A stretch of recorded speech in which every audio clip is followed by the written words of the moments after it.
Eddie Hearns, Matchroom Sport, Jason Gavin, Geordie Raw, Tommy Coyle, Master Dog, Daniel Brizuela, Jojo Dan, Smigger Smig, Eggington, Scott Quigg, Pig Face, Crusty Neck, Anthony Gietta.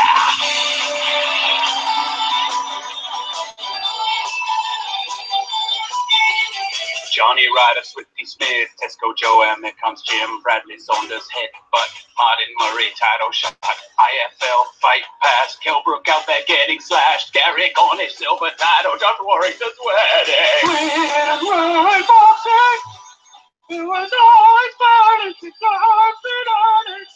We hit and run boxing, but we gotta like it, so we're gonna fight it. Jim Watney calling, he don't know a fucking thing. Adam Smith, weird neck, Prince Dad made him cry.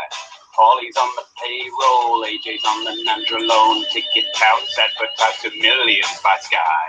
Diamond Belt, Unify, every word's a total lie. Trade fights, Brian King, MGM Hunt in the ring. Gallagher, Dog Pound, the RSPCA's come round. Bleeds, Bob, next big pod, Brunches out a nose job. It was always fun, it's just a heart that honest. He tried to ruin boxing, so we started like it, so we're trying to fight it. Welcome back to the next big pod.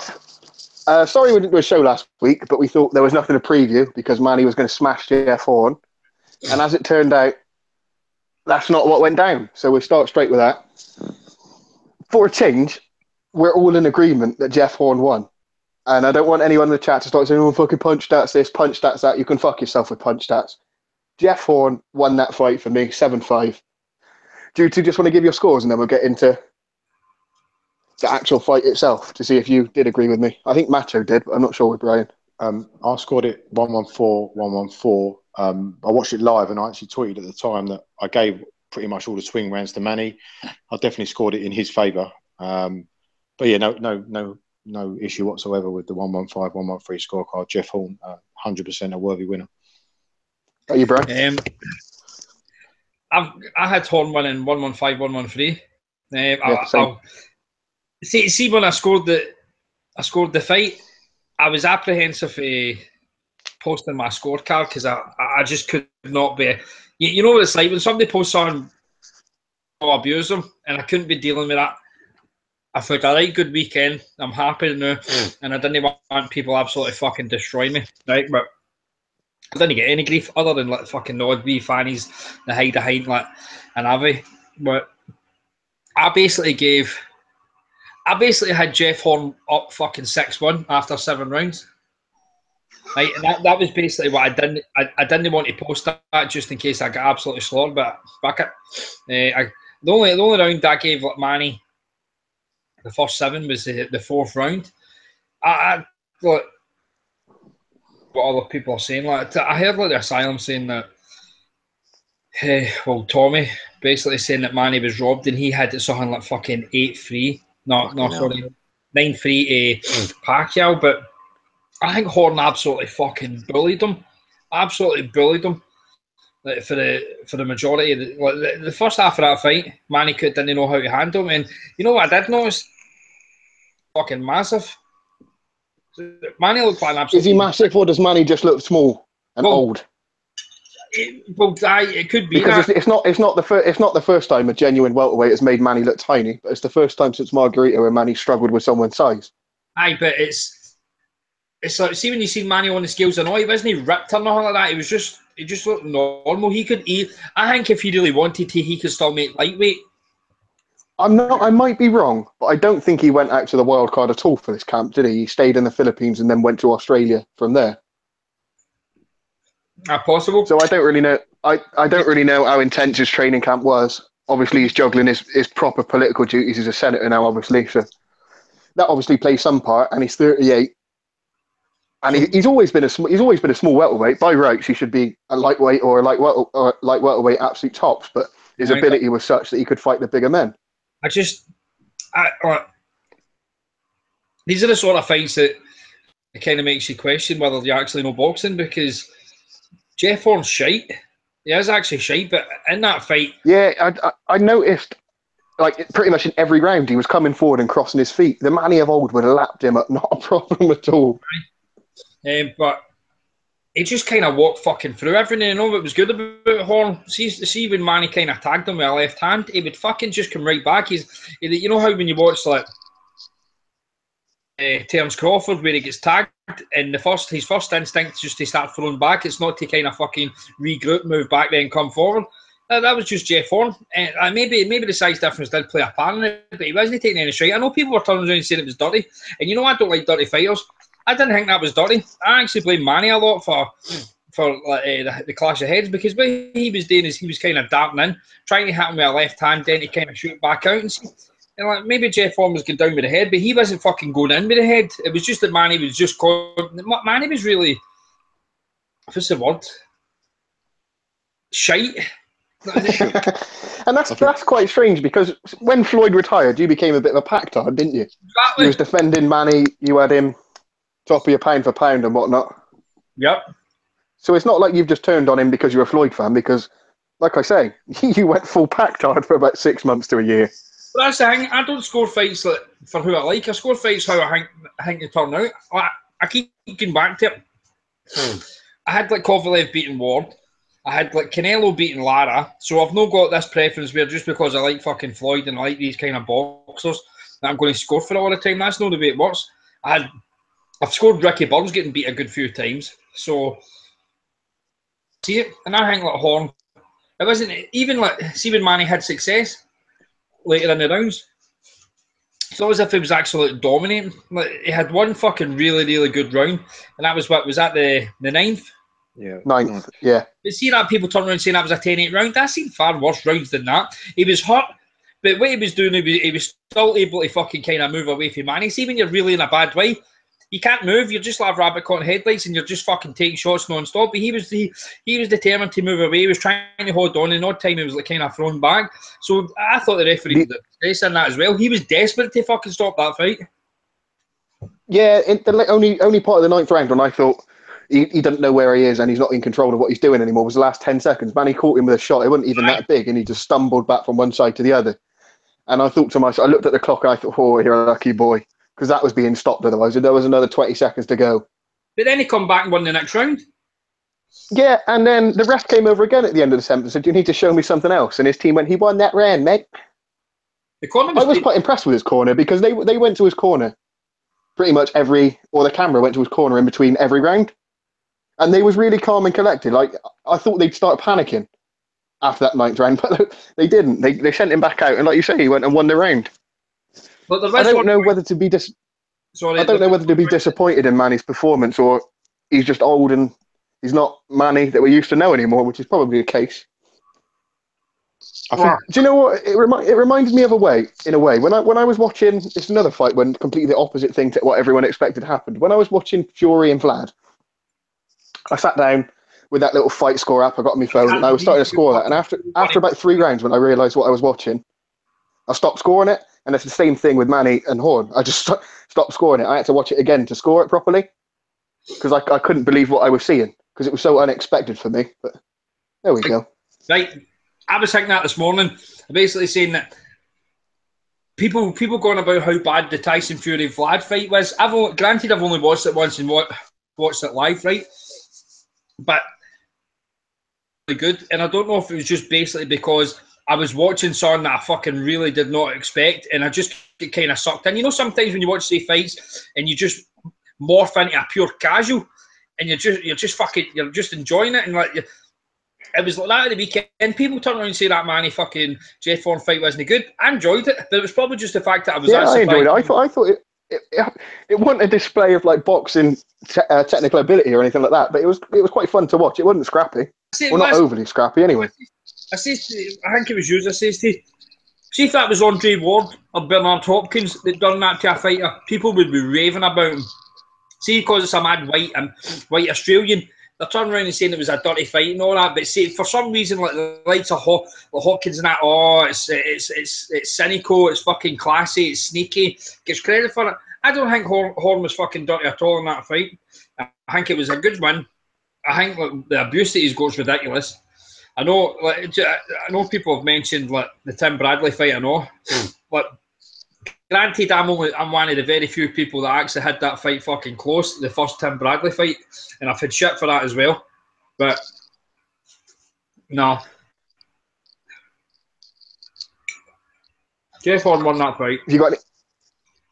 Yeah, without a shadow of a doubt in my mind. I think if there's a rematch, I think Jeff Horn wins that as well. He's too big. Man, he's not, although he's not a slow fighter still, he's not as fast as he was.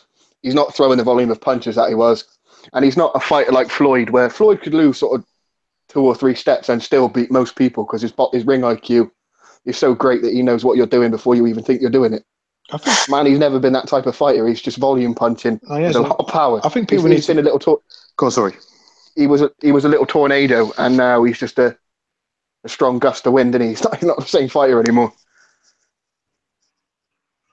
I think people need to give Jeff Horn a bit more credit, because when they first come out, I mean, I'll be honest with you, I hadn't seen Jeff Horn fight before, not properly anyway. But when they casual, all right. When they first come out and they touched gloves, I was like, oh fuck me, here we go. It's going to be another Pacquiao Mosley, a bit of a sparring session.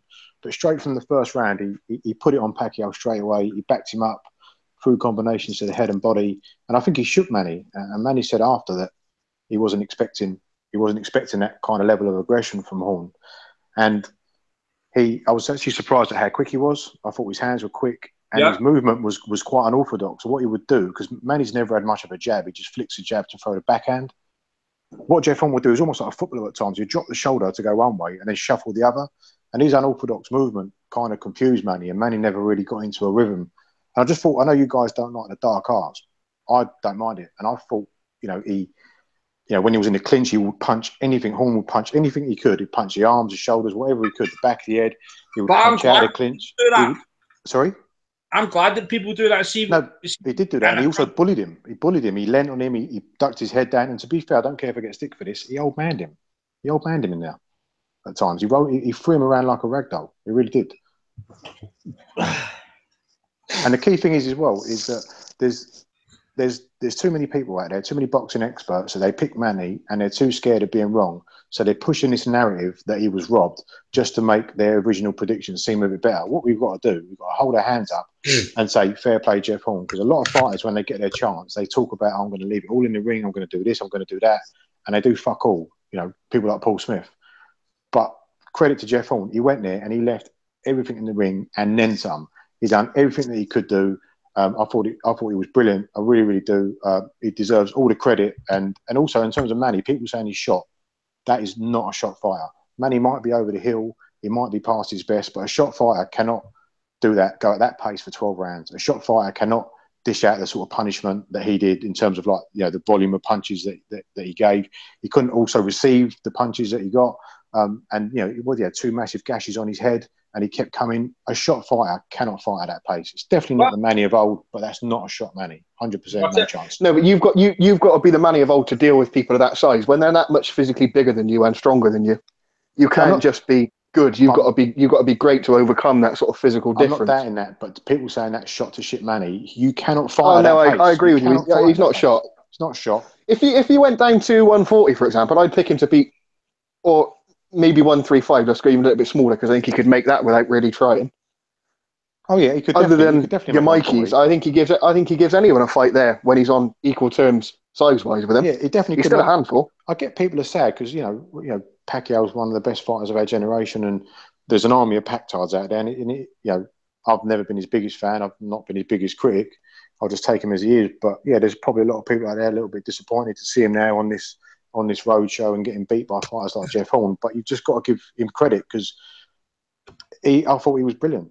He took his opportunity, and that's all we want from a boxer. When they get their chance, when they get in the ring, they give it everything they've got, and he did do that. So we should give him, he deserves every bit of credit. He really does. And I don't like that he's getting shit on.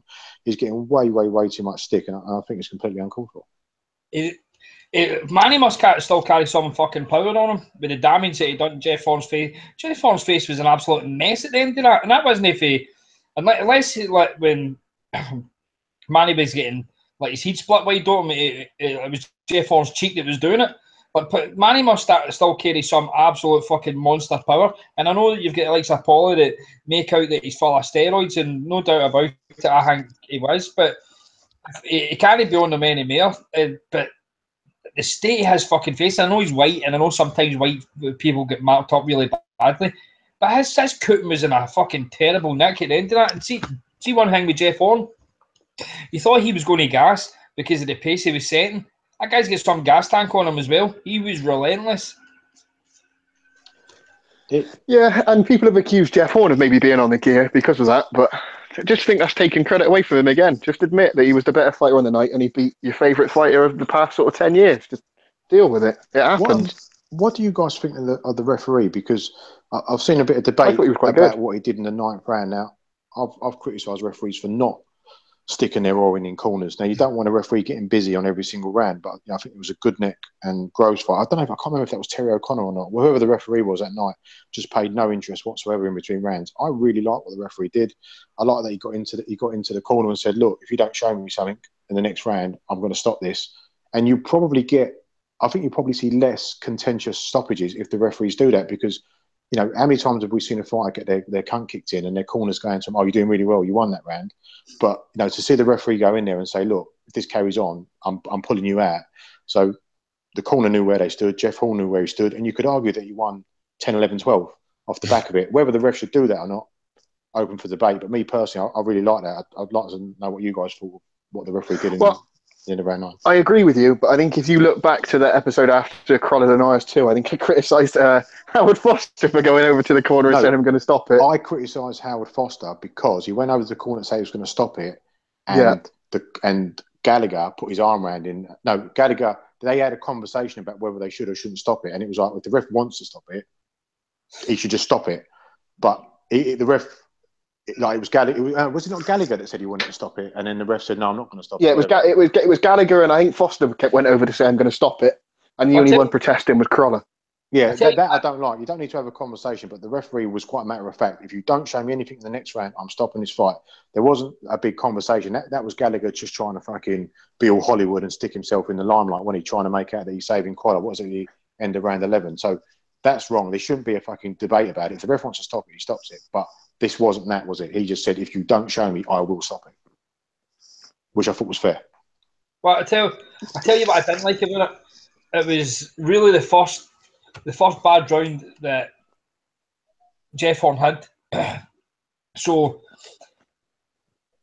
he wasn't prepared to give him the benefit of the doubt. So as soon as he looked as if he was in a bit of trouble, like, fair enough, man. It was a bad round, but if that was a bad round for Jeff Horn, then Joshua should have been stopped in his fight because he was out on his fucking feet. Yeah, but the referee's not stopping him. The referee's just saying, and I think he's fair to say, he's taken a lot of punishment that round. I'm not going to let you... Because let's be fair, he looked... Yeah, no, it was one round, but it was a 9th round. It wasn't the first round. He looked dead on his feet. And as Carpy said, another 20 seconds, it's like, he might actually legit get stopped and we wouldn't be complaining. I don't think there's an issue that the ref said, "Look, I don't want you to have another 3 minutes of a round like this. You've got to show me something," because let's be fair, he didn't show fuck all in that round 9. Well, you know my stance on this. You know what I'm like in the WhatsApp chat. I could not give a fuck, right? I really couldn't. They're in that ring for my entertainment, right? I don't pay for fights to see them get stopped. And I'll give you a fine example. People were screaming for Jamie Conlan to get stopped in that mad fucking absolute war, and maybe it should have been stopped, but the referee gave him every opportunity and he come back and won that fight. It was in a fight of the year because that referee let it go. And fair enough, if it was the other way about, it was like Jamie and it was doing that to the guy, he would have been stopped, right? But I don't care. Carry on in the way it was. Jeff Horn got an absolute... Imagine the referee just stuck to his guns and just says, "I'm waving it off." Yeah, but he didn't... But he wasn't stopping the fight in round 9. But I just put it this way, right? If he doesn't say anything... I didn't say that, though. He's like, "You took too much, I'm going to stop it." And they're like, no. He's like, "You want to carry on?" He's like, "Show me something." That's not what I heard when I was watching it live. No, he did go over and say, "I'm going to stop the fight," and then they protested. Okay, yeah. I didn't hear that. You were probably watching that on TV. You're fucking fanny. I didn't hear that. But to be fair, regardless, I don't particularly mind that because, let's be fair, Jeff Horn came out and he won the 10th round. Maybe he doesn't do that and he gets stopped within the first 30 seconds and then there's a huge debate. I definitely think there's a place for referees to get in the corners and let the corners and the fighters know what they're thinking. To be fair, or even just to have a look in the eyes and that, see if they're getting See if they're still clouded over. I didn't realise he said I'm going to stop it, and they protested. I thought he said if you don't show anything, I'm going to stop it. That's what I thought I heard. He came over at the end of the 10th as well and said if you need to show me some more. And then, like I said, he won the round. Oh, I didn't hear that. So I think he was itching. I think he was itching to stop it, or he thought Horn was in more bother than perhaps he was. But again, if he was itching to stop moving on from the ref quickly, do you think that if Vargas didn't show him the amount of respect Horn, or showed him the respect Horn didn't, that Vargas could have perhaps had some success against Pacquiao? Because Vargas got beat up and did nothing, whereas Horn went out, didn't respect the old man at all, and as you say, old manned him as such. Whereas Vargas went out and just tried to box with him, and Pacquiao did his thing. Well, yeah, and there were still signs of Pacquiao being faded there, but maybe because Vargas and Bradley in the third fight was a bit in awe of him, and Horn showed him absolutely no respect at all. That's why he had much more success than them two did. Yeah, I think there's because it's not just like Pacquiao's got old overnight. No, there's definitely a sort of an element of fuck. This is Pacquiao. Jeff Horn just showed him no respect, absolutely no respect whatsoever. And you can argue that Bradley in the second fight and Vargas just they showed him too much respect. Like Jeff Horn didn't seem to give two fucks who he was. And as I said, he was getting him in headlocks. He was throwing him around the ring. He didn't mind leaning on him and pushing him back and hitting him in the clinch. He just did not give two shits. And fair play to him for doing that. And again, it's about that. He's got his opportunity. Vargas had an opportunity, didn't take it. Bradley had an opportunity. I thought he was fairly lacklustre in their second fight, but Horn took his opportunity.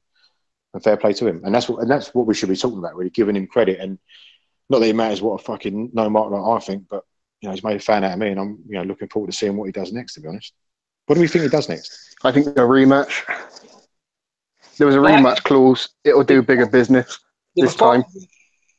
They were talking about that Pacquiao wanted to hear a homecoming in the Philippines, and I doubt that rematch can happen in the Philippines because the money's not there for they're all poor and minging and all living in the huts and shit like that. So it wasn't pay-per-view though, was it?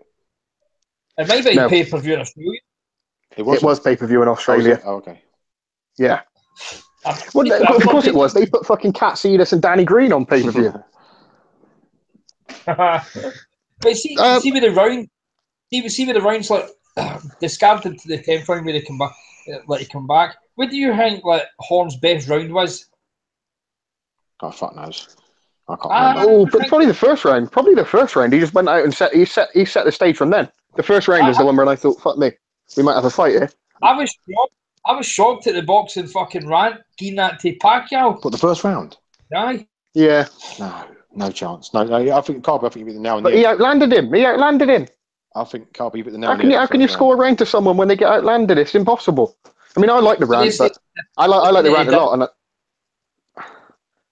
But they were packed hard heavy this week.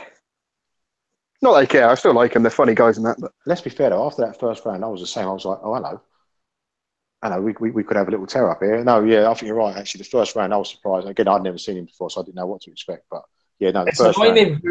Horn reminds me of something the way he was fighting, and it's so fucking annoying me that I can't even remember what it is. He was just absolutely bulldozing in there.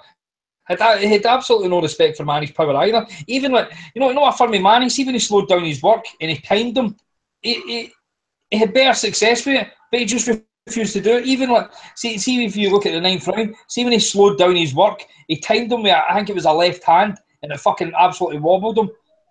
And then he just goes all frantic again, and just I don't know. It just seemed as if he just didn't do any sparring and all that. His just timing seemed off. He missed a lot as well. He was lunging in me a lot. I said this before he fought when he properly went semi-retired.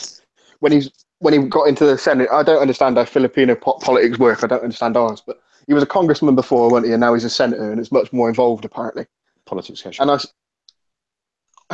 I said before he fought Bradley the third time, I said I don't know how Pacquiao can do this, be like semi-pro. I just don't understand it. It's a very hard game, and at 38, it gets harder and harder, doesn't it? You can't do this part-time. You can't just train 12 weeks for 3 hours in the night and 3 hours in the morning. You've got to be all in or not in at all. It doesn't matter how good you are. You don't play boxing, mate. Exactly, as Paul Smith says, you can't. Tony Bellew says that, innit? You can't play it. You can't just turn up for a training camp every eight weeks or so, put a bit of effort in, and go and fight. I know Roach talks shit, but I've seen articles on Boxing Scene saying how disappointed he was in Pacquiao when he turned up. He looked awful. But then come fight week, he's predicting a knockout, his usual routine. What I'm going to ask a casual question, and I know the answer, but fuck it, I'll ask it anyway. Yeah, Manny's lost 4 of his last 9. Does it do anything for his legacy? He's nowhere near like Roy Jones. Oh no, of course not. He's got 3 Hall of Fame careers, pretty much. If you look at it, his whole career. I'm going to say something blasphemous. Do you want to see him fight? Sorry, Brian. Do you want to see him fight again and get a win and go out? I mean, or does he go out again on this defeat? I don't mind seeing him fight Horn again. It doesn't bother me. Okay. I didn't really care about this fight, but the rematch I'll be quite interested in because I'd like to see the Hornet again. Right. The good thing about Jeff Horn winning,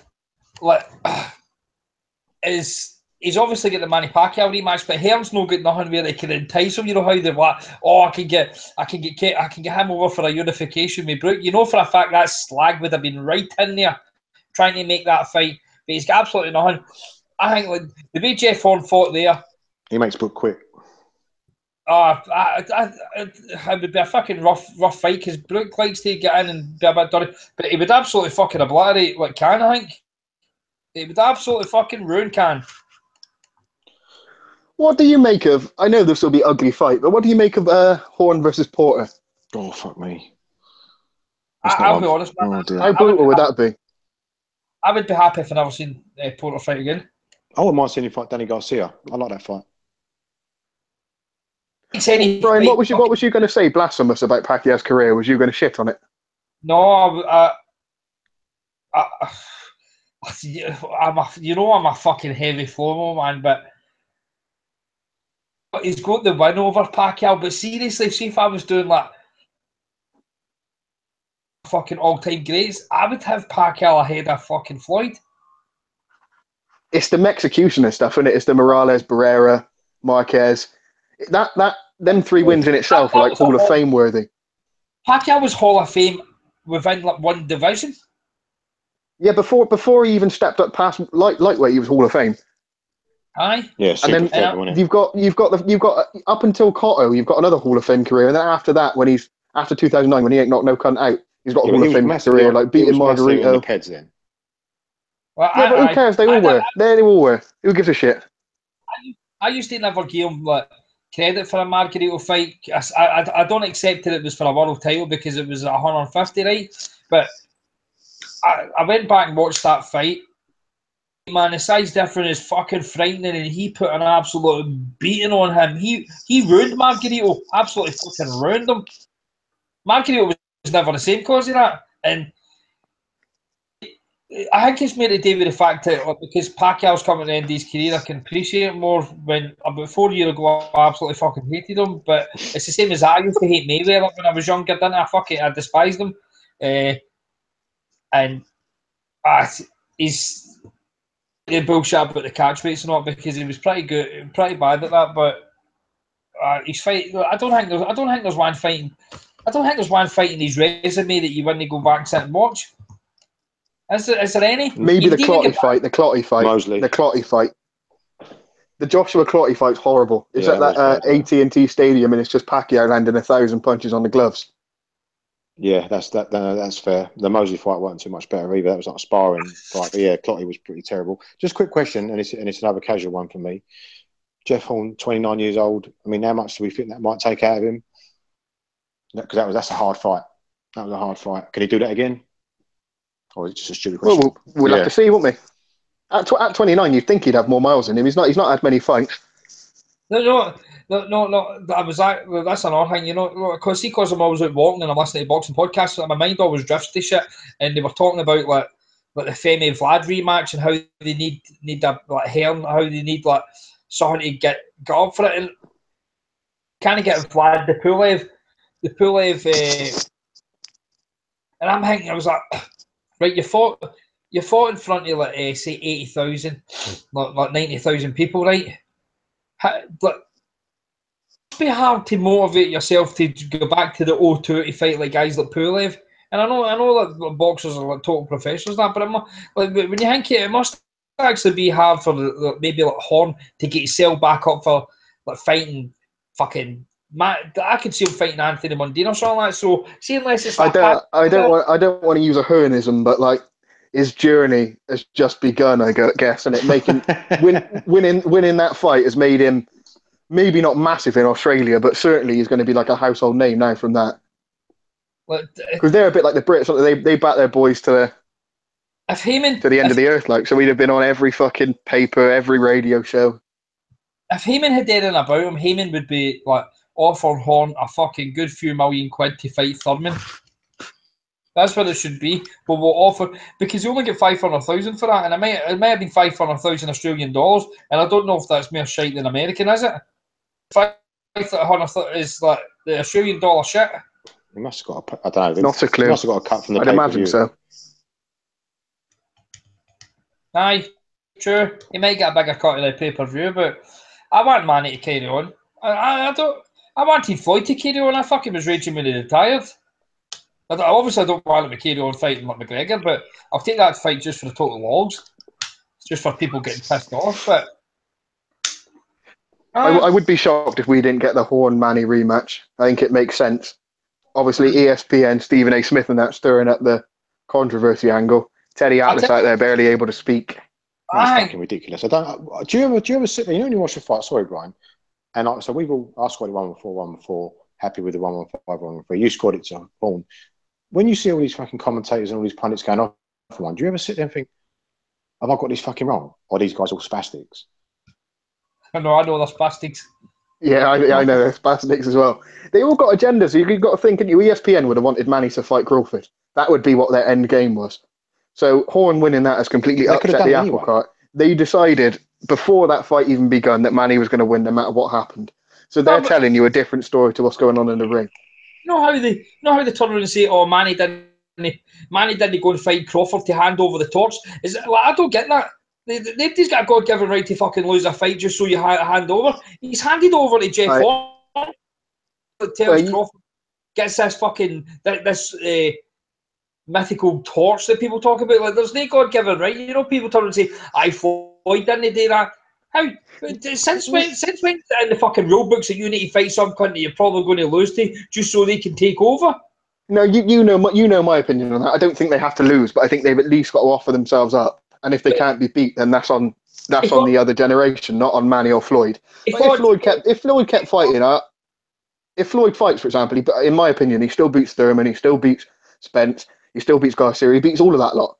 If Floyd comes back and beats however many decent welterweights there is 5 around, that's not Floyd's fault. I won't be saying, "Oh, you should need to keep fighting until you're 50 odd." But if they can't beat him, that's on this generation, not on Floyd.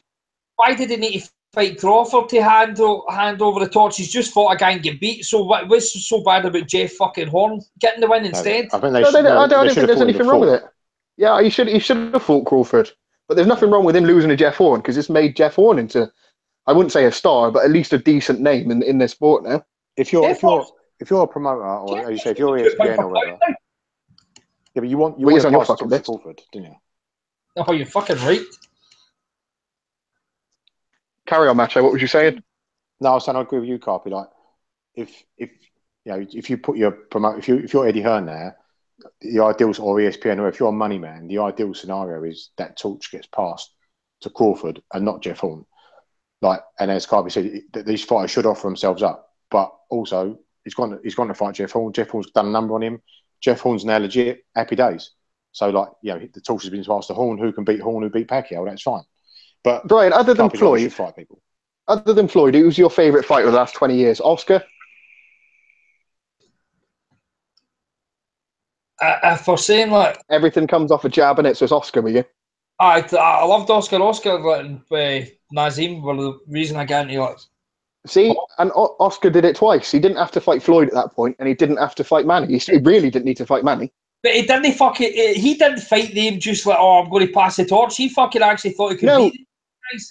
I know he did, and that's the whole point. I'm not expecting Manny to take a fight in Crawford and go in there and willingly lose. Manny would probably think in his head he can win. It's all of us lot and the people around Manny think, "Fuck me, he's going to lose that."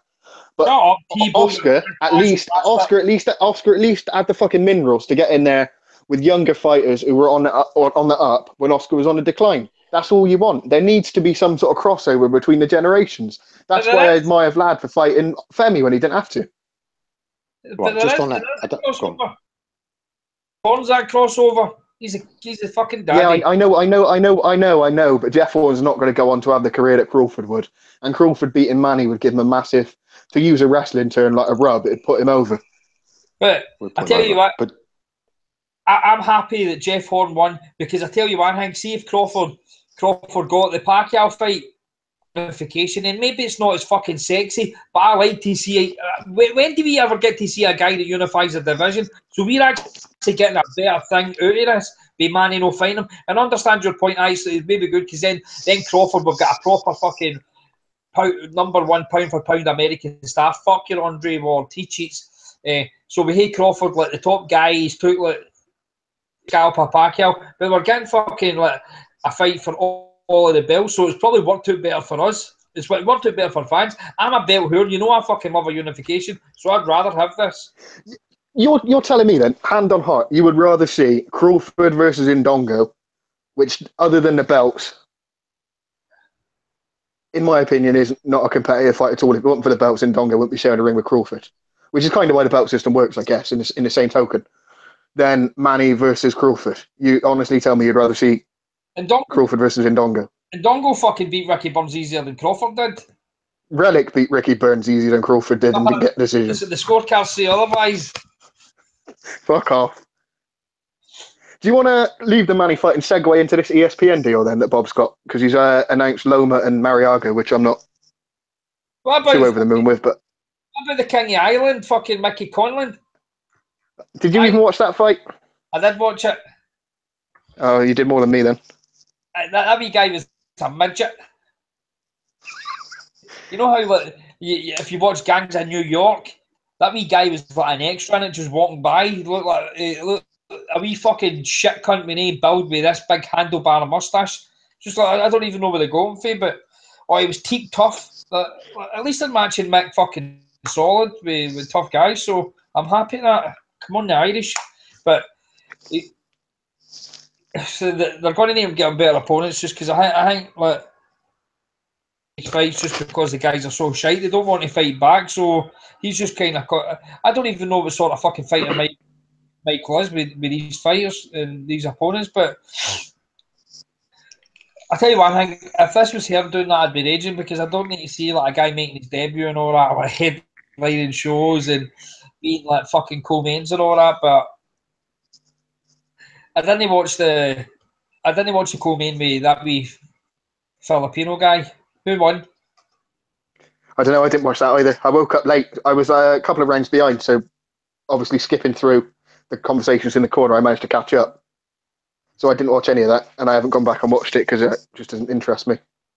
I find it hard to watch fights I'm not emotionally invested in.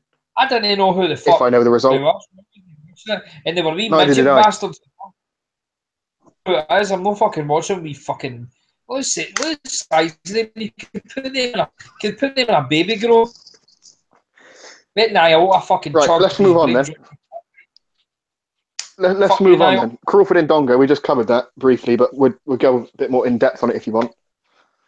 You're obviously a big fan because of the belts, Brian. Is that the only reason you care, or do you actually rate Indongo? Well, I'll tell you one thing, like, his last two wins are fucking decent, and you know, he absolutely schooled Ricky, and he iced a cunt in fucking one round. So we can only. Oh yeah, I forget the Troianovski win. In fairness, I do forget that. You're right.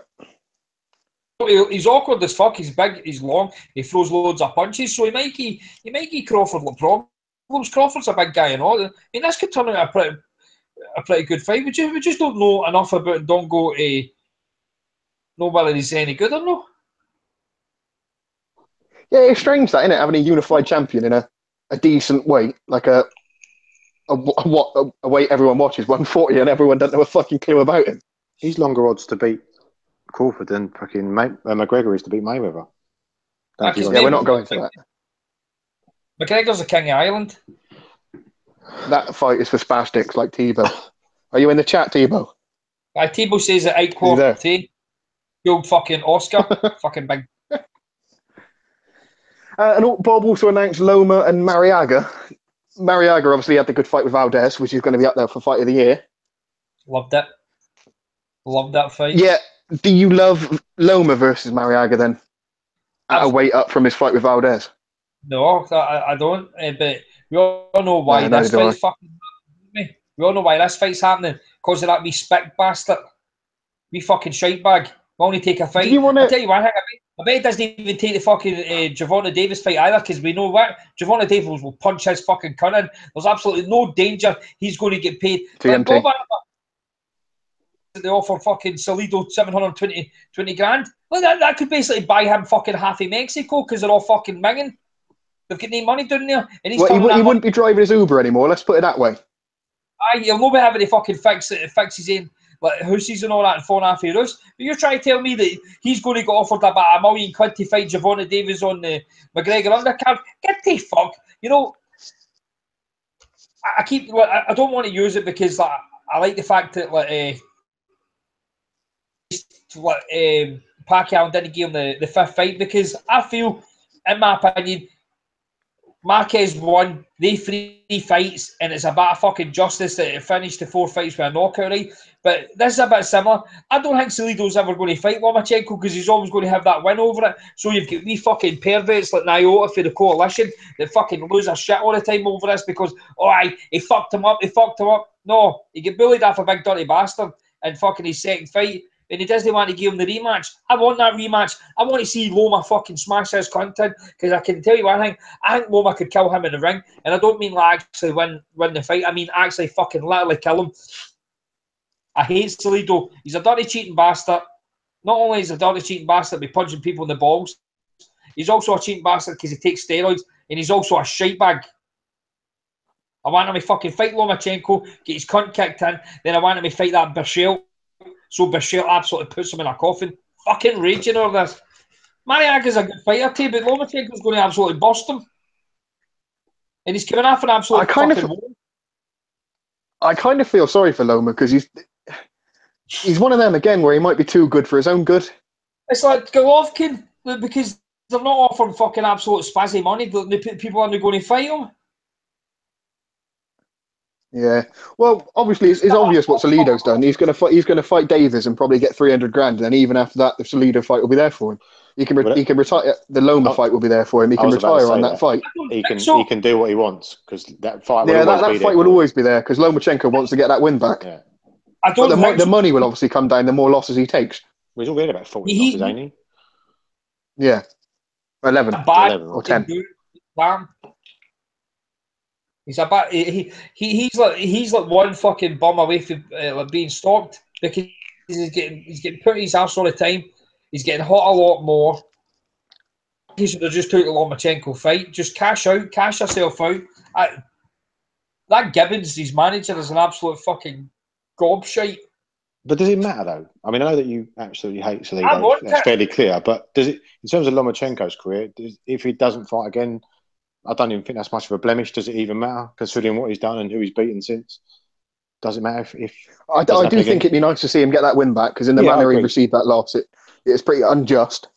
So I would like to see Salido get beat and Loma get the W over him. But does it matter? But in the grand scheme of things, when it's all said and done for Lomachenko, I don't think anyone will care. Brian, let me just talk to you about Rigo quickly, because he's been noising up about that fight, and the boxing rant have poisoned you against one of your former Team Black slickness. So do you want to go on a little rant about Rigo? Because I know you're not a big fan of his anymore. It blocked me. Why did he block you? You know how, like, when you've got a bit of smart ass on Twitter who thinks he's like funny, whoever's like dealing with his Twitter, and you know how, like, sometimes I can word tweets a specific way where they've got no answer other than fucking sticking themselves in. Well, I kept wording tweets about them turning down fights. Basically, you've been the same weight for you come out your dad's ball bag and stuff like that. That's a bit weird though. The guy's about 55 and he's still a fucking super bantamweight. He's just to the gills. He's not got a bit of body fat or fuck all on him when he's standing on the scales. Why? What weight are they talking about doing that? What weight are they talking about? Rigo saying he's happy to go up to 130, but I don't believe that for a second.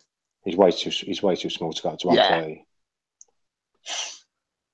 Well, why? I mean, Shep is a massive Rigo fan, isn't he? And he says he thinks Rigo could be fighting at 118. And I agree with him. He could make that trip down if he wanted to. I know, like you say, bro, he's probably like 55, but he could still get down to 118 if he really wanted to. He's a small super bantam. Oh my God! What? I've got the O'Hara Davis Scarper fight on, and O'Hara Davis just swung a punch. You know how where you We'll get onto that later. Yeah, don't go onto that now. You know how you swing a slap at somebody? He's literally swung a punch like that. Is that the left hook? Aye. Yeah, it's not good. We'll get onto that later. No, but I just want to fucking. I would have took the Rigo fight because you know what, I'm sick of it. He's always bitching and moaning about stuff. Fucking fights. He's always calling people out, but he never ever gets his own team. He's back Rock Nation.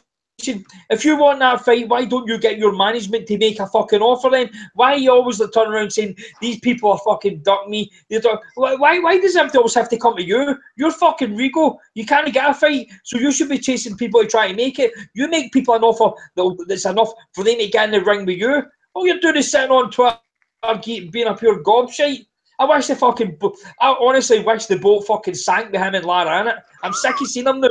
Every cunt's fucking, nobody wants to fight Lara. He's called out Golovkin for 3 years. How about moving up to 160 then and fucking fighting him, you big skinny cunt? I'm fucking sick. Can I ask a casual question? Do you know what? I actually think Andre Ward's turned you like full racist lately. You used to love people like Rigo and Lara. I know. Now you're just against your black slick brothers. The race war's coming, and I need to pick a side. Can I ask a casual question? There's someone who's always comments on the pod. I can't remember his name. I think it's Ben something, and he always calls us racist faggots or racist cunts or whatever. I just want to say to him when you're listening, we're not actually racist. I can't be it's racist. Just a laugh, mate. It's a podcast we do in our spare time. So I can't be chill racist. Your shit. My sister Shag's a Nigerian, so there you go. There we go. There we go. And Macho supports Ward, so he definitely can't be. I'm a massive Ward fucking nuthugger. Just a quick casual question for me. Rigo Magdaleno was Magdaleno's top rank. That looks like a good fight. Why? He's got to fight that Flores again, isn't he? Is that? I mean, I've not heard any chat about. I'd like to see that fight. Is there any reason why that can't be made or down the line somewhere? What's the crack there? I'm not sure, but I think he's got to fight that Flores again. Michael Conlan told me he absolutely. Of course, yes. It was a no. Yeah, it was a DQ. It was whatever it was. Yeah, no contest in the end. Sorry, go on, Brian. Conlan told me he absolutely struggles to make 122. He says he's absolutely fucking massive. That Magdaleno. I'm on that Magdaleno fucking hype train. See the last couple of fights, he is a bit of a beast. He's just want a fucking tail. Better than his brother, anyway. Oh, nah, his brother's bum. Right, that's enough of that shit then. Do you want to shit on the Sky card because you would have watched it? You're a sad cunt like me. Yeah. Who was on? Oh, was that card that was about? There was about 2,000 people on it. Yeah. Oh mate, it was terrible. It was such a bad card. It was kind of good in sort of a sick way. Oh yeah, I enjoyed it because of how shit it was. Yeah, it was good. It was Car Crash TV and it was good. I think Twitter was good. The chat was good. It was just fun. Actually, wait to you. Sorry. Wait to you. 30s. I'm 30s, like David Brent. Right, so you basically remember Euro Trash. Oh yeah, man. All day long. Yeah. Was that card like that then? Is that bad? You're just sitting fucking watching it? Euro Trash was fucking awful, man. No, Euro Trash was good, man. There's some good material on there. Euro Trash was the first time I've ever seen a minge. Yeah, no. I tell you what, it was you know, like when you're just really bored and you put like Challenge TV on and you're watching old episodes of Bullseye, and it's sort of so shit that you just think, fuck me, people used to watch this. That's how I felt watching this card. It was the biggest. Ted Cheeseman. I'm on the hype train. And Matt, your team Cheese now, aren't you? I didn't think. I thought it was like this motherfucker was like Kaiser Soze because he fights on every single card and no one's ever seen him. I've never seen him. I didn't even know he was a real person. And when I finally saw him fight, I was like, actually, he's half decent. He might be the best of the lot. So I'm definitely on the big Cheese hype train after that. That's my one takeaway. Weeks ago, Billy had mentioned him. He told us he's that everybody's got like fucking Cheeseman is the legit fighter there. And I was like, you being serious? I was like, you just take the piss because he's a Cockney? He's like, no, I'm being fucking serious. And I heard him on the asylum. He was talking about Cheeseman saying that if they should just fucking basically make the Fowler fight because he'll absolutely smash fuck out of Fowler. But we said it before. If you look at Hearn, like if you've what have you got? If you're good looking, if you're an Olympian, if you like Nando's, if you're from Essex, if you've got a bit of banter, he can promote all that sort of stuff. Or if you're a bad boy turned good, or a bad guy. But Cheeseman's got none of that, so he don't really know what to do with him. But I've only seen him once, and I was well impressed with what I saw. I don't even know what he looks like. I thought he was a featherweight. I'm not sure what way is he. I think yeah, that's right. That's right. Yeah. Because they want Liam Williams, didn't they, to drop the belt because obviously Hearn doesn't want to make the fight. He'd rather fight for a That's a fucking joke, that. Just why make a good fight? Is it?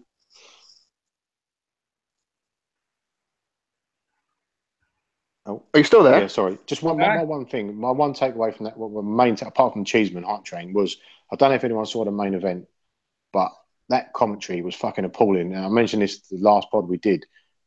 Boxing on Sky is the only sport where you go in and you come out more stupid than you went in. They started off going on about Buglioni being fucking, he's the main guy. He's the guy that's been at world level. And then after a couple of rounds, it was like, is it Ricky Summers? Was it? Is that his name? That was fine. Yeah. Summers isn't on his level. He can't deal with the power. Buglioni's too good, too big, too strong. And they were saying Summers is nervous, and he was nervous at the weigh-in, and he can't deal with his atmosphere. That's how it started. Then as it got into like round 4, 5, 6, it got to a point where they couldn't no longer ignore all of Summers' good work. Like the jabs he was getting through, the straight right hand was there like continually.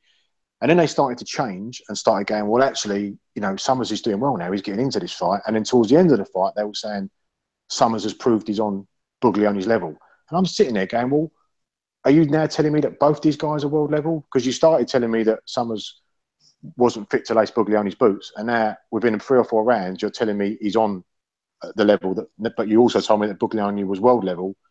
And I've no fucking idea what's going on anymore. I thought the commentary was fucking appalling. It was so fucking bad. It was, as you said, they was reading from a script and they weren't deviating from it until they could. Even the spastic casuals at home watching it would have been going, I'm not seeing the fight that you're telling me I'm seeing. It was fucking appalling. So bad. But that's what I've got to say about that.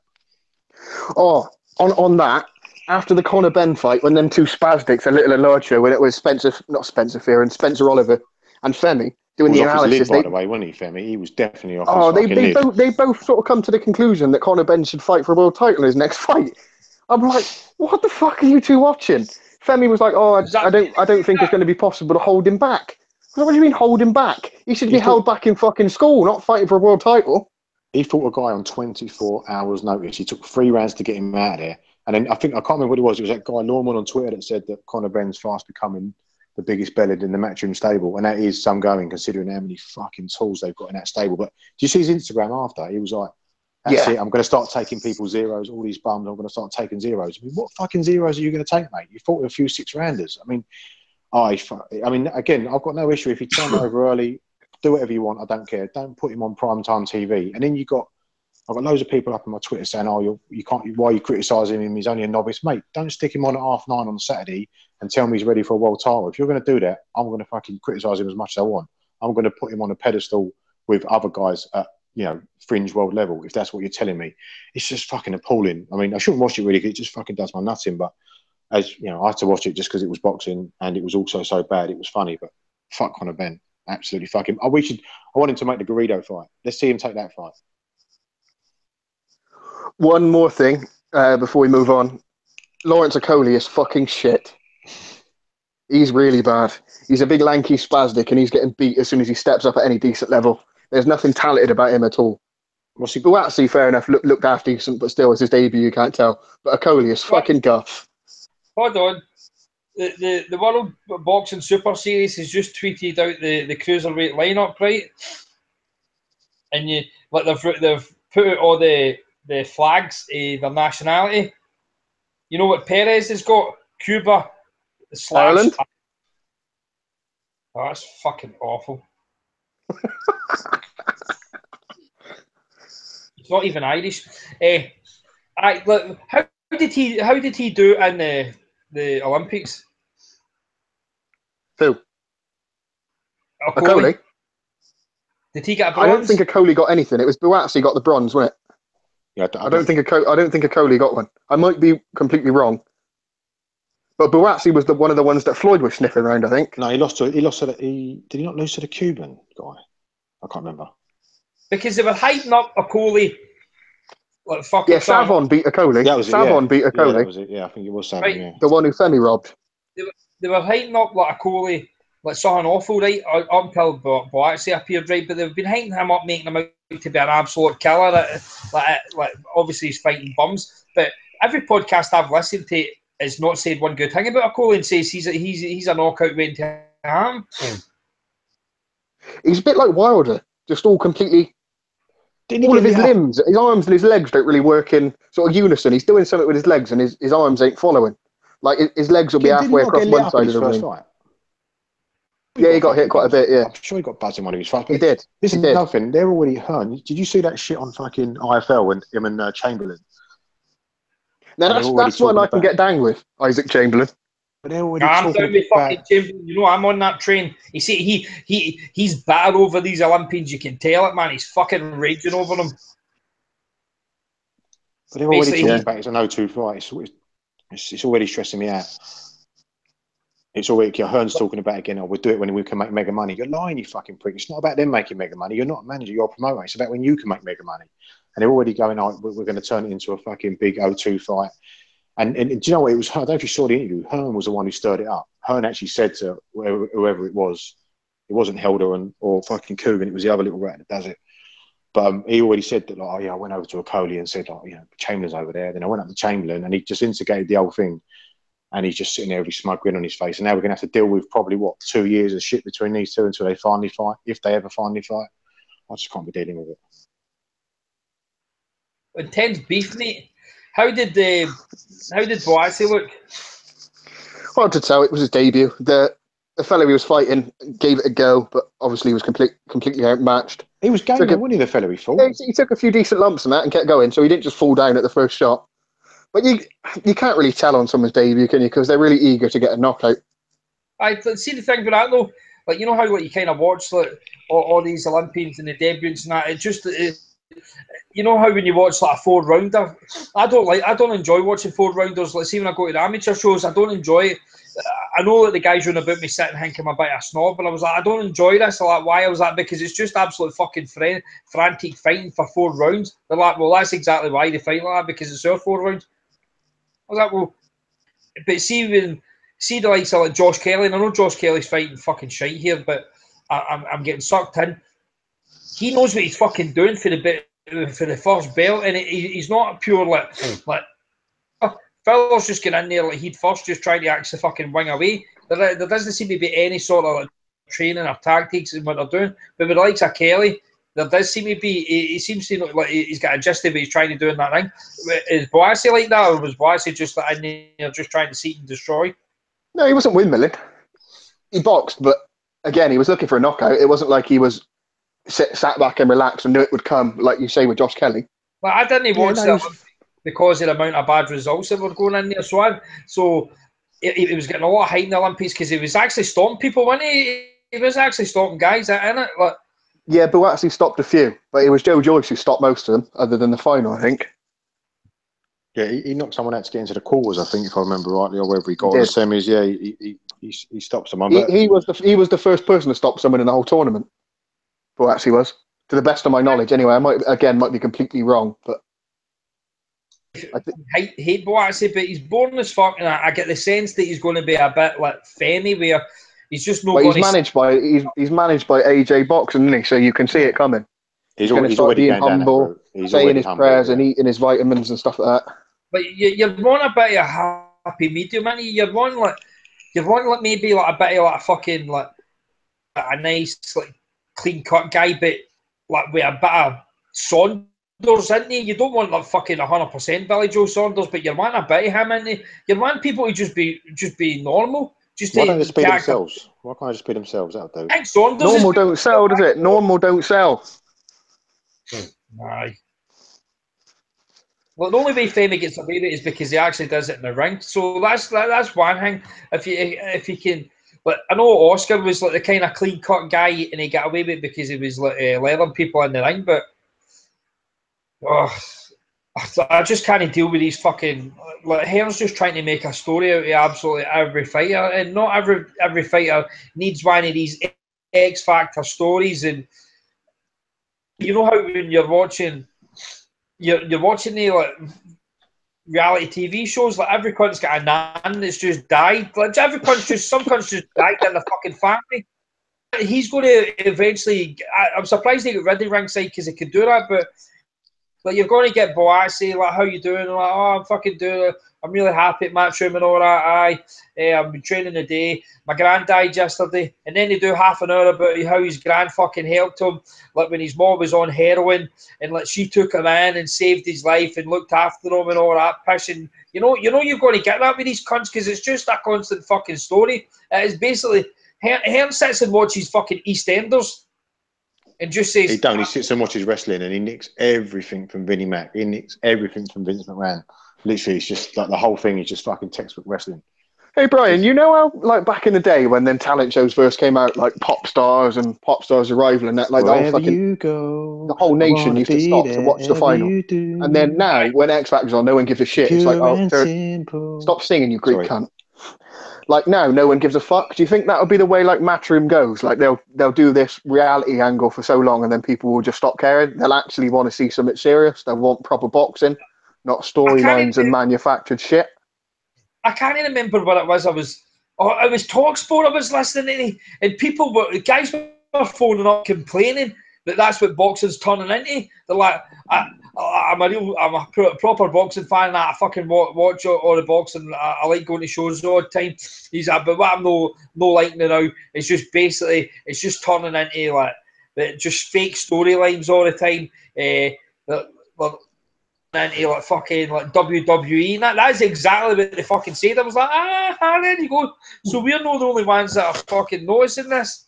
The resistance is working, mate. It's taken a long time, but we're gathering pace. If you look at the Hearns as well, because all the hardcore darts fans absolutely fucking despise what they've turned the darts into. And if you look at the snooker fans, I was going to say that. If you look at what they're trying to do with snooker now, I get they're trying to inject some cash into it and inject a bit of razzmatazz, but a lot of the hardcore snooker fans absolutely fucking despise what they're doing. It's the Matchroom way, and it all stems. I've done about every fucking pod. It stems from Barry Hearn years ago watching WrestleMania, seeing the entrances, seeing the audience participation. He said that he saw the audience participation and went, "I need to do this," and that's what started with darts. And they're doing the same with boxing. They're trying to do the same with snooker. And Barry Hearn said it at snooker. Ronnie said it. Not Ronnie. Eddie said it recently about snooker. He said, give me like 20 Ronnie O'Sullivans. I need personalities. And it's not about fights. He promotes personalities. He promotes storylines. And that's what they're doing because that's what the fucking casuals are loving. But slowly, they're getting around to the fact that this is shit. And I mentioned it before. After the AJ fight, loads of casuals were on it. Loads of people work were talking about it. Friends are talking about it. But what have they followed up with? They followed up with absolute dross. And people have been watching the last couple of regular Sky shows and gone, this is fucking shit. And switching off again. They're just fucking. But how like it says, how you're saying that I'll give me 20 Ronnie O'Sullivans, but see the thing is though, they're creating this monster they can't fucking control because they can't control Ronnie O'Sullivan and he does what the fuck he wants. And then Barry Hearn's always on complaining like, can't do this, can't do that. And Sullivan's like, I'll do what the fuck I want. I'm here for myself. That's Sullivan's attitude. I'll do what I fucking want. And he was supposed. They thought that he wasn't going to turn up for Eurosport. And like, are you going to do a bit of work? He's like, I've been offered a bit of work, but I might go partying with my pals and all that. I don't need to do this. I don't need to do this job. I'll just, if I'm happy doing it, I'll do it. But see, if I'm not, I'll not let Barry Hearn tell me what I can and can't do. Yeah, but the Hearns love that though because that makes news. They push Ronnie's buttons because he'll do something stupid. He'll be outspoken, and what he does is you go onto the BBC website, see like snooker on the front of the sports page. But often, if Barry's pushing Ronnie's buttons, you'll see him on there. So I think he does a lot of that just to get a fucking rise out of him, just to put him on the just to get some fucking exposure for snooker. That's why he does it. You know Peter Wright? Is that the darts player name who has the fucking mohawk and the fucking things painted on his head? Well, the Aussie guy. Yeah, do you reckon that's a bloody Hearn idea, that? You know, like they said to OD that he asked, OD, what am I talking about? Ohaha, that he had to do something different, so he painted his hair yellow like a pint of Guinness. Pop's a big fucking dickhead. OD, fuck off, cunt. Right, let's segue into that then, because I don't know whether I'm getting miserable in my old age, but I don't really give a fuck about this fight. I'll watch it because I watch anything, and I'm invested because I don't want Ohaha to win. But it's not a fight I can see, like George Groves versus James DeGale, for example. They were both already at a decent level, and it was quite clear they were both talented, and they were both going to go on to do good things regardless of the winner, which they both have. I don't get a sense from this fight that either of these are going to go on and do something good. Taylor maybe, but Ohaha, I just can't see it. But I'll watch it anyway, and I'm interested in it because you should see prospects being matched together, find out who's the best in Britain before you go on to do anything else. So I do like the fact that it's been made, obviously, but I just don't see either being that supremely talented. Am I wrong? I think possibly they're not at the level. I mean, they're not at the level that DeGale Groves were. I mean, DeGale had the gold medal, and Groves was quite a touted amateur and a touted prospect. But this is a fucking good fight, and you look at that division. You know, Burns, Catterall, Nurse, Robbie Davis Jr., Taylor, Ohaha, Ronald Garrido. You know that is a division. That's a decent division domestically, and I'm going to sound like a fucking casual, but I do like a fucking British tear-up. This is a fucking cracking fight. This is a fight I've wanted to see for a while. And normally, you know, Hearn was talking about they was going to completely bypass the domestic level for O'Hara Davis and wasn't going to bother with it and just go straight to like European and world honours. So I'm well chuffed this fight's happening, and I hope there's lots of people tuning in because this is a cracking fight. And who knows? They could both go on to be world level. We don't know yet. I don't know yet because neither of them have fought anyone. But no, this is a fucking good fight. I'm well pumped for this. I'm well excited. It's a good. To be fair, it's a good day of boxing. It's like the Box Nation card and BT doesn't really have a good main event. This one does. So if the timings work out all right, we get to see, you know, not a too bad undercard on BT, and then we can switch over and see the main event here. Well, that's a fucking cracking fight. How can you not be excited about it? I don't know, really. I'm not really sure why. It just doesn't really appeal to me. I've not been overly impressed by Josh Taylor, and I think Ohaha's shit. Well, mate, I'm watching him now, and his balances are absolute fucking. He's so square on. Look, he is so square on when he's walking, so holding in a shite, and he slaps with his punches. His overhand right's fucking really decent. He is pinpoint, mate, but that's just a bit overhand right. So like, I'm trying to work out here. Like Josh Taylor's like a fucking. Southpaw. Like a southpaw. Yeah, it's going to be a messy fight, this one. But I says to you earlier on, I'm going to go big on Josh Taylor, right? Watch oh, Jesus, man, he is so wild. Yeah, he is. He's got his jab is unorthodox because he's got fucking mutant hands and they're about fucking 25 foot long. But all Taylor's got to do is just if he times that jab. All Taylor's got to do is get that jab. So I think that maybe early on in the fight he might struggle just to time that jab. But once he takes that jab away from Davis, I think it's going to be plain sailing. Taylor's fairly good on the inside. He's a good body puncher. He's comfortable in close. You take that leverage off of O'Hara Davis's shots, and he's going to struggle. I don't see what the hype's about. I'm telling you, if he wasn't a Hearn fighter chatting a load of shit, no one would care because his feet are slow. He's fairly ponderous in the ring. His hooks are terrible. His jab's just unorthodox. It isn't great. I mean, the Scarpa fight is not good. All he was jab right hand, and he could not find a way. I mean, Scarpa walks around with his chin fucking square in the air, and he could not find a way to pin him down. Could not find a way to fucking break him down. He also moves. He also moves in straight lines. I'm noticing that. Yeah, he doesn't do anything to suggest. I mean, I know I just said a minute ago they might potentially go to world level, but he's done nothing. It's just. You know how the boxers have got a bit of a skip in their step, a bit of a bounce, so they can move back and forth pretty quick. He doesn't do that. He's not. He's as well. I didn't. Yeah. Well, I don't. What I'm doing now is I'm watching these fights because I've not watched O'Hara Davis, and people might say that I'm a weirdo, right? But see, if I'm sold a story on somebody before they've actually achieved anything, I'll just not watch them. I done it with Femi. I watched his first fucking 2 fights. Then they started going off their tits with him. I didn't watch any other fight other than the Brazil fight, then Vlad. I just don't watch it for my sanity. I didn't watch any O'Hara Davis fights because he had this fucking fake persona, and that's what annoys me about him. His persona's so fake. See if he just stuck with what he was after fights, I would be glad for that. But see, after like the Ohaha, the Derry Matthews thing, oh, I'm just doing this to try and sell the fight and all that. Me and Derry are good pals and all that. I've not got a bad bone in my body. Fuck off, you wee fucking mutant cunt. Do you know what that is like? That's like when the wrestlers, you know, like kayfabe and all that, say kayfabe's dead. You're watching like fucking, you know, Braun Strowman and all that. You think, fuck me, he's a monster heel. And then he's on Instagram fucking doing charity for like disabled kids. And you're like, mate, you're just taking me completely out of the moment. And Ohaha Davies was exactly the same. Gives it all the fucking bad boy talk. And then he comes out and goes, no, that's not really me. And you're like, well, am I supposed to hate you or am I not supposed to hate you? I don't understand. But yeah, I agree with you, Brian. If he just kept that heel persona and just lived it and owned it, it'd be all right. But he's not, because he can't own it, because he gives it shit. He gives it a load of stick on Twitter. Like, gives it all the big one. And when people give him grief, he starts going, oh, what are you giving me grief for? I've got a load of haters. Mate, you're being a heel. You got to own that shit. That's why I like Prince Patel. He owned that shit. You know, Prince Nassim Hamid, he owned that shit. Chris Eubank Jr. owned that shit. It's also why I like after he knocked out Williams, he wouldn't shake his hand, telling me fuck off, saying all you've done was fucking bad mouth me for months, saying I'm on the fucking steroids. He got fuck you, and I like to just own keep going. I just fucking own it, and like, you know what's another thing with Ohaha Davies? You can tell he's not intelligent because see the difference between his tweets and when he's on front of a camera, it's night and day. Because on a Twitter, he's got time to think about what he's saying. On an interview, he's as dumb as fuck. He does not know what to do. He's dead quiet. He's got a homo voice. Throwing all that. But Ohaha's bent. Ohaha's a gay boy. There, I'm saying it. It's out now. Ohaha sucked up. Who's that fat guy? Have you seen any of his interviews today? Have you seen his interviews today with IFL? No.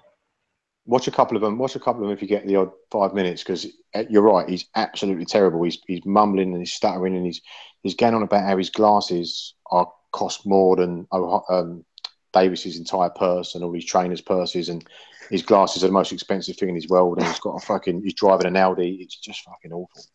Did you see that tweet the other day he did about the pancakes, and then someone had found that it was a Google image search? Aye. He is a spastic. He's thick as fuck, man. A bit like you'd say, you can hear from when he talks. He's thinking about what he's saying next. He's like, He looks as if he's got absolutely no inside game. And one thing that we all know about Josh is he's fucking dynamite going to the body. Yeah. He is really good, fucking good fighter up close. And I just look, and I says this earlier on to Cap, and I says it to Andy Pops as well. Looking at the two of them, Josh Taylor looks like a guy who's training himself to make 140. He looks like a welterweight. He's a big fucker. Ohaha Davies looks like a lightweight coming up, right? And Andy then turns around and says, well, he was 135 pound until he won the English or something like that. And they were going to make him mandatory to card those fucking British. So like him telling me move up to 140. So he isn't even a fucking light welterweight. He's small. You know how people turn around and say, oh, he's got massive arms. He's massive. He's got fucking crazy long arms. I don't know what the fuck he was doing. Like, I don't know, man. His pole must be huge. I think of the banger he must have. They're the size he's in. His big fucking horns, right? But lightweight and Taylor for me is a 147 fucking killing himself. So he's not even get the size advantage either. I don't even think his arm length is bigger. I'd need to check that out. But just because like his arms might just look long because he's a wee guy for the fucking size of him. But Taylor, like see when I was talking to Josh in Vegas, Andy like, said that he's taller than him and all. I looked on like box rec or something. I think they're saying he's like 5'10 and a half, 5'11. No, that's pretty big. Yeah, that is big for a light welter. He's 5'10 according to box rec. I'm going big on this one. Bellew, we've chatted about this before. Bellew took my soul against Hay, and I've been shit scared to make any decision. But I always said before that Taylor wins this and wins this big. And is that your supercomputer, or is this just you? No, this is just me, because I am quite high on Taylor. I do think he's not your traditional British fighter. He is good on the inside, which we don't see often from British fighters. He's a good body puncher. I actually don't think his defense is as bad as you guys make out. He's got the high guard. He holds his hands quite high, and he's not too bad at parrying shots. I like him a lot. I might just be being harsh because the Mexican he fought would have been better than any bum you'd find over here. Yeah, this is true. I mean, this is true. I mean, you know, I don't know fuck all about the Mexican domestic scene, but they're probably far better than the cans that we get over here. But I'm going big on Taylor. I think a couple of rounds you might struggle early on. I think we will see a messy fight because of the southpaw and because Davies is so fucking spasticated in the ring. But I do think Taylor ends up scoring him and winning fairly wide on the cards. Another thing as well, but absolutely no respect for the Sims gym, right? Absolutely no respect because all they do is like fucking spar each other, right? And all it is just the exact same sparring over and over and over. Josh Taylor was sparring with Sean Porter at the start of the year, and from what I was told, he didn't get to Sean, but he says he was hanging in there with him. He was fucking getting as good as he was getting. And that's the sort of sparring he was getting in Vegas at the start of the year. I don't know who O'Hara's actually been sparring with. I'm not just assuming that he's Ricky doing Burns. Probably Burns. Yeah. Burns, John Ryder and all that. Just a fucking gym of bums. That's all it is. It's just a gym of fucking bums. Hey, don't forget Conor Benn as well. He broke Conor Benn's jaw. This is true. But Conor Benn's he broke Conor Benn's jaw. But Conor Benn's jaw's weak. Yeah, I know. It's sucking off his dad. If that's the level you're sparring with, it's not gonna. I like iron sharpens iron, doesn't it? And like, Conor Benn is fucking once he made dog shit. Once he made the point on his fucking podcast, is he says that when Josh Taylor was fucking like fighting for the Olympic trials and all, and he was fighting like all these top guys in the world, like O'Hara Davis was fighting for this fucking pure bum belt that I'd never even heard of. Like, must have been like some to be the best fighter in his own gym or something like that. No, the Haringey Box Cup is quite a big tournament in London. You been serious? Yeah, I've not heard of it. That must be for Cockneys. No, because you're all about the American amateur scene. You're about Golden Gloves, yeah. Golden Gloves and but the Haringey Box Cup is like, I wouldn't say our version of that because it's not as high profile, but it is a version of it. It's like a tournament. It's like a knockout tournament for amateurs over a couple of days. They have like 4 rings set up. I bet is it just for Cock? Was it like fucking war games? No. War games. No, they've got like 4 fights going on in 4 separate rings because there's so many people go. All right, we'll bin that off. What's the predictions? What are we saying? I think Taylor wins.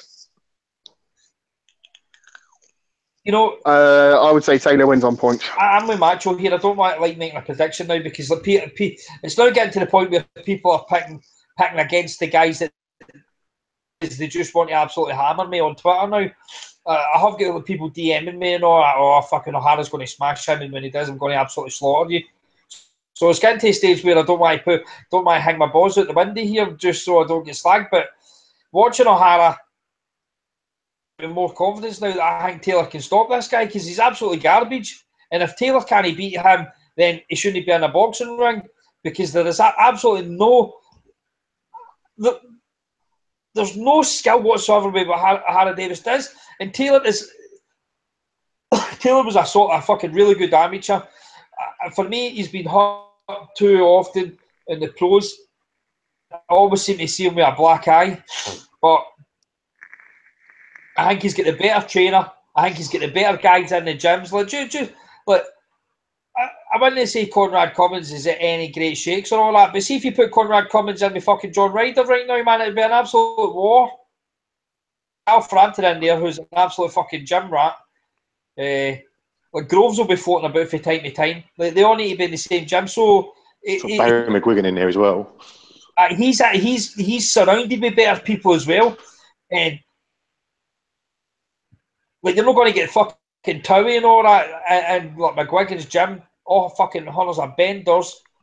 Fucking his man purse. Arge. Big. Arge is the fattest, skinniest guy I've seen. And what is that? He's lost hunters away, but you can tell he used to be a fat guy, into. He's still got that fat looking face about him, like shit's hanging off him. He's just got excess skin now, and he's got one of them like turkey necks. He looks like a fat bastard out of fucking Austin Powers. I don't want to fucking. Brian, just say it. Just say it. Because to be honest, before this fight got made, I was shitting all over. After the Scarpa fight, I was shitting all over Davies, saying he's shit. He's fucking terrible. Josh Taylor smashes him, and then you know, I've always got that Hay thing and the Hay Bellew thing in the back of my mind. And then so you do, when everyone goes on about how good fucking Ohaha Davies is and how hard he punches, and you look at him, I know he talks a lot of shit, but when you look at how confident he is and how confident his team are, you do start to doubt yourself and think, am I missing something? Am I missing something? But fuck that. I'm going back to what I thought after we fought Scarpa. Taylor wins this fucking comfortably after a couple of awkward rounds. Once he works him out, I just don't see any way, unless Davies does bang as hard as they say he does. But he hasn't got a particularly great knockout record. Well, he's got actually he's got quite a few knockouts. But he hasn't fought anyone, has he? Does he not get 12 knockouts? Yeah, he's got quite a few knockouts, but he couldn't fucking damage Scarpa, could he? He couldn't put a dent in him, and he's fucking garbage. Scarpa's a pure bum, man. I'm just watching this here. Just like his fucking faces away out there. He get punched and like O'Hara couldn't do nothing, but he does slap with his left hand. I've noticed that he is really bad for slam. It's just jab right hand, and that jab is unorthodox because it's so long, but he doesn't have anything else. His hooks are terrible. He's got no body work, no inside game. And his feet, his hands can be quick, but his feet are so slow, and his body movement is so slow. He just fucking plods around. I think Taylor's going to fucking do a big number on him. Just quickly, can we get a bit of Hearn hating in now? What do we think about Hearn's complete lack of promotion? I think I've seen one retweet today about the fight, just done nothing, not said anything, not done fuck all, not turned up at any of the press conferences. The first one, not turned up today, just fucking nothing. This is one for Brian, really, isn't it? Yeah. Well, I'm in two minds here, but Hearn is a promoter that he says he is. O'Hara Davies has not got a profile right. He doesn't sell any tickets. No cunt goes to fucking watch his fights, right? You would think if your guy's going to be on like terrestrial TV that's going to get the biggest audience that he's ever probably going to fight in, like TV-wise, that you would want to be promoting the fucking life out of this, because if your guy wins that, he's taking all the fans back over to Sky. That's what's that's what happens. You build a fan base with fucking winning fights in front of people, and that's what you're meant to do. So I'm looking at it. Hearn isn't confident in this fucking fight at all, and he doesn't want to get any sort of publicity of this because he knows Taylor's going to punch something. He also doesn't like Barry McGregor. I think it's fucking right shitty what he's doing. I know like Cynical that saying I've not got a problem with it. Well, I have. Hypocritical bastard saying he wants to work with other promoters. He enjoys like competition because it's better for the sport. Boxing should be on terrestrial TV as well because it's good. Rival promoter, he doesn't want to promote nothing. Like, he's getting paid the $100,000 anyway. We don't need to promote that. They want to work with you after this when you're just fucking shitting on them. Is this how bad it's going? Is that like, are you trying to tell me then that Frank Warren's going to go his way and just say, you know what, I will fucking work with, I will pay over the odds, I'll get it on BT, and he doesn't promote fuck all, he never ever says nothing about it, and then all he does is promotes his shit out his own shows like the fucking Next Gen and that shite at the weekend, and it shows you his golden touch doesn't like travel that far. 1,800 fucking tickets, 1,800 official fucking tickets he sold for Saturday's card. 1,800. He might say there was 4,000 there, but there was 1,800, and that came from somebody that knows fucking boxers in Matchroom. So he's not that fucking great. Next Gen, he said it was sold out. Was it? Fuck, it was at least half empty, and that was a wee fucking tiny hall. He's a prick. I fucking hate him. Hearn's getting some sort of kickback from the O2. Like, I'm sure it must have been book 3 venues, get the full 3. That was fucking ridiculous to book the O2 for that card the other week. But just on that his lack of promotion, he will say after, this is all part of the mind games. This is all part of trying to get in their head. But we know full well he's absolutely cynical. Yeah, we know he's overpaid. No, the Cyclone have overpaid Davis, and they could potentially lose money on this. And this is his way of just sticking one over on them. It's not particularly nice to see. And as you say, he talks about he wants to work with other promoters, but I think we've got a cracking fight here on terrestrial TV. And I'm not saying like Herb could put fucking hundreds of thousands of fucking bums on seats and make millions tune in, but he could do his bit, and he's done fuck all, and it's cynical as fuck. It's nothing to do with mind games. It's nothing to do with trying to get in Taylor's head. This is all about he's still fucking raging after the Frampton Quigg stuff, and he's just trying to turn him over, which is not really nice to see, to be fair. I tell you this, why would like somebody like me or like M. Delsa in Scotland want to go to a Matchroom card now up in Scotland when he's actually just fucking shitting on our own doorstep? mean, this might not. I don't know how many tickets they sell, but just say it's no sale well because one, like maybe McGuigan's not promoted it as much as he should have, which I don't think he has, right? But Hearn's not done nothing for it. Why should somebody else turn around and say, you know what, I will go to your show because, like, fair enough, he's done well with Ricky, like getting fucking Ndongo over here, getting Crawford or whatever, like fucking making them bankrupt. But why the fuck should we support Scottish shows when he's no fucking? He's just a dick. I know I'll end up saying something at the weekend when I see him. I hope Ohaha Davies gets his cunt kicked in just so I can shout, "Oh, you big fucking balding bastard!" And when he looks round, I'll give him the fucking finger. Then I'll just say, "Your dad's a dick." Then I'll leave. In fairness to him, it ain't his show, but all he needs to do is at least send a tweet in it. He's got that big platform on social media. He's not asking for him to be at every press conference doing his fucking usual David Brent. No, but just send a tweet or he tweets say, about Ohaha's fighting on Channel 5 on Saturday. That's all he needs to do. He doesn't. His fighter, but he still tweets about them. Two name him as a fucking fighter. Yeah, exactly. That's what I mean. All he needs to do is send a tweet, and he gets his army of spastics who think, "Oh fuck me, I'll watch that." He's not said a peanut. Because there'll be cunts that follow her and who haven't got a fucking clue that this fight's happening. You get your football casuals and all your darts fans and that who just follow it because it's Hearn. 2 seconds, Cap. And they might think, "Oh, there's a fight on. I'll watch that." Keith, no cunt's going to talk about this BT card because it's absolutely fucking shite. No the card in BT at the weekend's exactly like a fucking Hearn show at the weekend. It's fucking garbage. We didn't talk about the fucking London show 2 weeks ago. We're not going to talk about it. It's fucking pish. If Kurt Sidney didn't get his ass arrested, we'd be talking about it. But because he did, there's fuck all to talk about on it. Dubois and Yard's in a step up, but he's still fighting Guff. Dubois fighting Guff. Until they fight someone decent, it's the same as we'll treat any Hearns fighters. We don't care. I tell you what. Although I do quite like the look at Dubois and Yard, to be fair. Next week, the card's absolutely shite. We'll shite on it, right? But I tell you what, Saunders is fighting fucking Monroe, which is pure gas, right? And then, right, to finish this story, I'm going Taylor fucking 9th round stoppage. I think he's going to absolutely fucking muff him. Absolutely fucking bust him. Brian, one of your other favourite Scottish boxers is being mentioned on Twitter with a potential fight of him and Anthony Crolla. What'd you make of that? Who? Ricky Burns. Fuck Ricky Burns. I couldn't give a fuck what happens to him. I hope Crolla kicks his cunt in. That's what I hope. Is that happening in Monaco, is it? I don't know. Ricky Burns sent a tweet, and I've not seen this mentioned on Twitter, so I don't know what he's going on about. He went, "Timeline going daft tonight. Fight with Anthony Crolla was offered, and I'm right up for it. Would be a cracking fight in Manchester or Glasgow." No, who gives a fuck? I'll not be going to anyway. Yeah, it's not something I care about, that. No, me neither. It'll probably be some eliminator for something though, wouldn't it? Oh yeah, to be fair, Keith Lamb in the chat, that Williams versus Smile, if it's half as good as the rematch, half as good as the first fight, then it's going to be a very good fight, so I will watch that. And we did say we watched the BT card, you prick. Macho said that he's going to watch the undercard of BT and then switch over to the main on Channel 5, because there's fuck all else on the Channel 5 undercard or Spike, whatever they put it on. I'll definitely watch everything because I've got fuck all else to do. I take it Keith Lamb's fucking dab. Wouldn't surprise me. Look, I'll be honest. I don't know half the cunts that are on that card, and I'm not giving a fuck about watching it. I'm going to watch the Josh Taylor fight.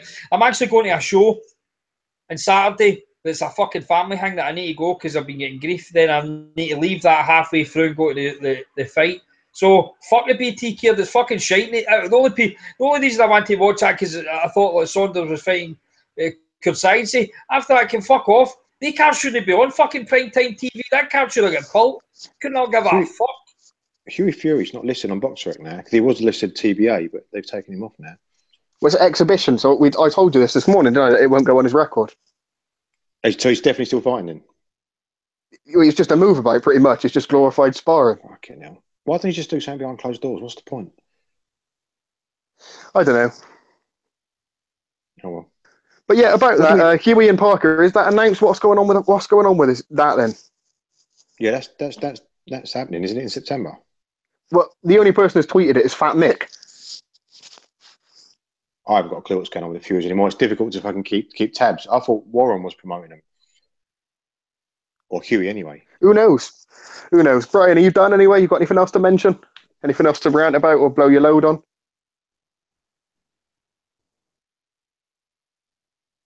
that a no?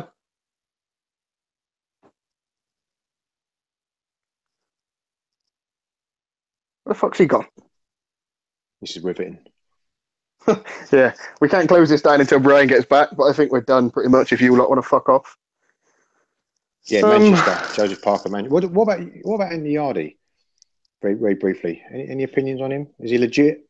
Yeah, I like Yard and Dubois. I said that. I rate both of them. But until they start fighting at a level that's interesting for me and interesting to match him up against. Someone in the chat said Dubois is fighting someone 16-1, but he's a cruiserweight. So again, although he's 16-1, he's going to be a lot small because Dubois is a lump. So if you look at all the all the prospects that have been signed in terms of like Dubois and or was I say not prospects, so Yardy and Josh Kelly and all those sort of guys, Bowler, Buatsi, Okoli. If you had to pick one that you thought was going to be legit, like world level, which one would you pick? Probably Josh Kelly. Really? Yeah, probably Josh. Well, Andy Yard's a bit further on than the rest of them. Yeah, he is, yeah. But the ones like Josh Kelly, Buatsi, Okoli, I would probably go with Josh Kelly. Fowler's shit. Fowler's a loss waiting to happen. I don't think Okoli's very good. I'm going to put it out there. I'm not saying Fowler's any good, but I think I'm interested in Fowler because he's deluded. I do think his style's going to be quite exciting. He's probably going to be in decent fights just because of he can't defend for shit. I'm actually quite interested in what Fowler does. He could be like the new Paul Smith. So I'm looking forward to it. That's a journey I'm looking forward to, actually. I'm not going to lie. I think there's going to be a lot of rage and a lot of fun. Hey, that fella in the chat who said Dubois was fighting someone 16-1. He's not. He's fighting someone 5-0 from Mexico. Well, there you go. So I don't know whether you've changed it last minute. Frank special. But he's not 16-1. And it's a WBC Youth Heavyweight title. Fucking hell, that is some title. Yeah, buzzing. Brian, are you done anyway? Are we done here? Fuck Ricky Bonds. Good.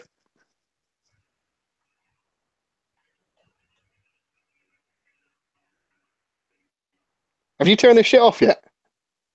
You need fucking say goodbye. I did. I said we're done, and you went fuck Ricky Burns.